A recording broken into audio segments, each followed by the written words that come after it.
இதை இனிமே எந்த சந்தேகமுமே வராத அளவுக்கு எப்படி ஈஸியாக புரிஞ்சுக்கலாம்? இங்கே பாருங்க, good man, happy man, beautiful man. இங்கே குட், ஹாப்பி, பியூட்டிஃபுல் இதெல்லாம் அட்ஜெக்டிவ்ஸ். இந்த அட்ஜெக்டிவ்ஸ் என்ன டென்ஸ்னு கேட்போமா? கேட்க மாட்டோம். ஏன்னா அட்ஜெக்டிவ்ஸுக்கு டென்சஸ் கிடையாது.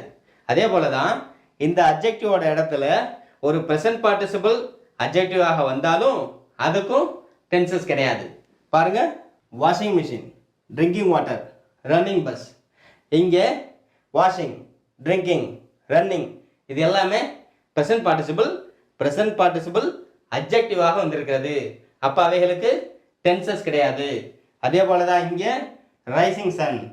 இந்த ரைசிங் என்கிற ப்ரெசன்ட் பார்ட்டிசிபிள் சன் என்கிற நவுனுக்கு அட்ஜெக்டிவாக வந்திருக்கிறது. ஆகவே அதற்கும் டென்சஸ் கிடையாது.